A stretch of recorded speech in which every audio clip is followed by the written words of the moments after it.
Welcome to Nene Math. It's me, Nene, and today we are going to start lesson 3.1, fraction multiplication. So, this method is going to be completely different if you know how to multiply fractions the normal way, but we are going to move on to advanced math and we are going to start using a new method. So, let's get started. So, as we can see, this is the new method you see right here. So we're going to use that right now. So Mara's strategy. So we want to multiply by 6/8 times 2/3. So what we want to do is we want to distribute the numerator and turn the fraction into a unit fraction, which is basically a fraction over the numerator 1. So what Mara did is she took the 6 for the numerator of 6/8 and she put in parentheses 6 and she turned it into a whole number, and she turned 6/8 into a unit fraction, which is 1/8. So she multiplied by that. So then what she did next is she did the same thing with 2/3, and she took the 2, turned it into a whole number, and then took 2/3 and turned it into a unit fraction, which is 2, the whole number, times 1/3. So now what she did next is she wanted to make the problem much easier to understand. So then she took these two whole numbers that she just wrote and she put them together in parentheses, and she's going to multiply them. So then she also multiplies by putting a multiplication symbol, and she also takes 1/8 and 1/3 and she groups them together because it's kind of complicated to multiply them with different fractions with whole numbers. So then we multiply those to make it easier, simplify it. So 6 times 2 is 12, and 1/8 times 1/3. If you want to multiply fractions, you multiply the numerator 1 times 1, and then that's the answer for the numerator. And then to get the denominator's answer, you multiply 8 times 3, and you get 24. So then you get 1/24. So then you're going to have to multiply that and by the whole number. So if we want to multiply by a whole number, we have to do 12 over 1. That still makes the answer a whole number when you simplify it. So then you multiply that by 1/24. And then you get 12/24. That's our answer right there. And then we simplify that answer to 1/2 because 12/24 is half of 24. Okay, so that was the explanation of our new method. So now what we're going to do is we are going to try to use this method to answer the question.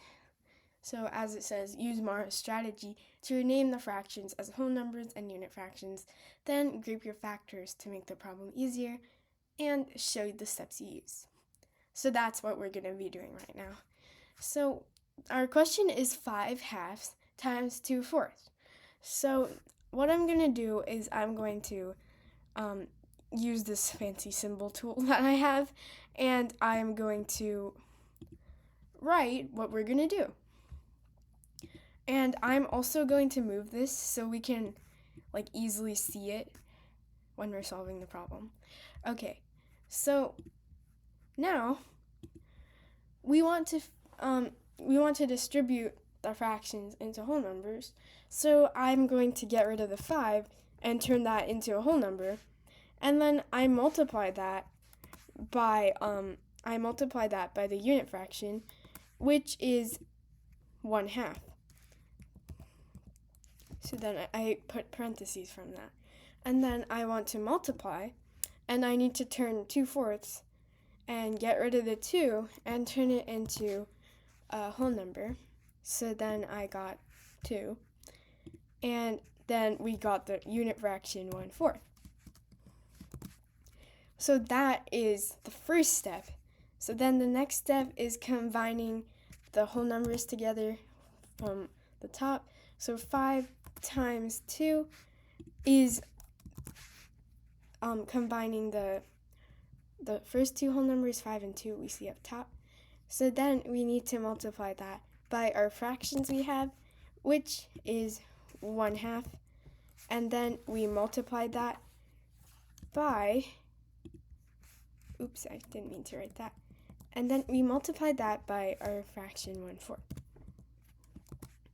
So we combine those two together. So now what we have to do is we have to multiply and get our answer of 10. And then we multiply that by 1/8, because 1/2 times 1/4 is 1/8. So then we have 10 times 1/8. So our answer for that is going to be 10/8, because when we use the denominator of 1, you get 10/1 times 1/8. So 1 times 10 is 10, and 1 times 8 is 8. So that is our final answer, but we need to simplify that. And then I know that 10 is more than 8, so we're going to get rid of the 8 from the 10. So we make that easier. And then we have 2 8s left, because 10 minus 8 is 2. And then 2 8 simplifies to 1/4. So then we get 1 and 1/4. That is our final answer for the first problem. And I'm going to write the answer right here.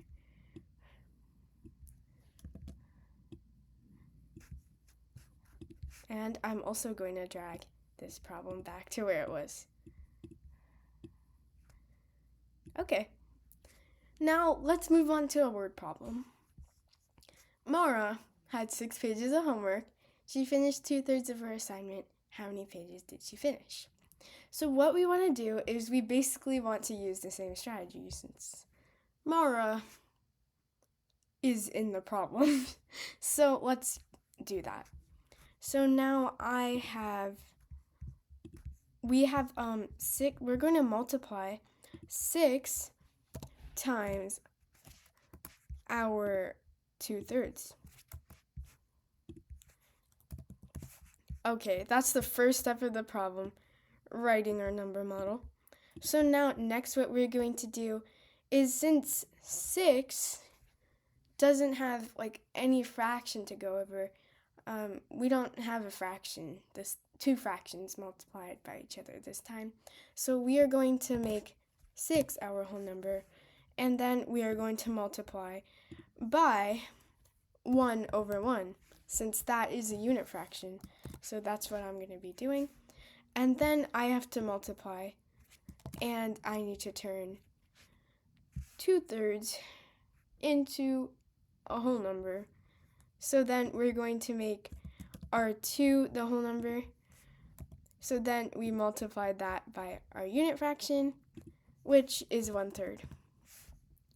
So that is our first step. Our next step is combining the whole numbers together. So then I have 6 times 2. And then I'm going to have to multiply by fractions.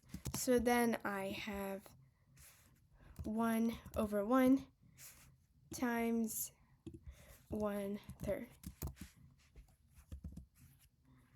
So then lastly, we are going to have to multiply those, and 6 times 2 is 12.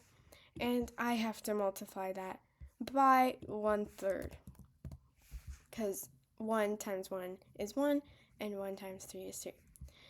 So we have 12 times 1/3, which equals 12/3. And we can simplify that to 4.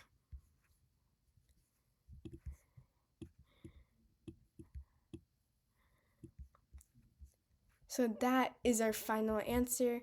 I'm also going to write the answer on the line, 4 pages finished. So that wraps it up for multiplying fractions, or we can also call it Mara's method, since it's her strategy. But anyways, guys, I hope you enjoyed this video. I hope this helped you. And thanks for watching. See you next time. Bye.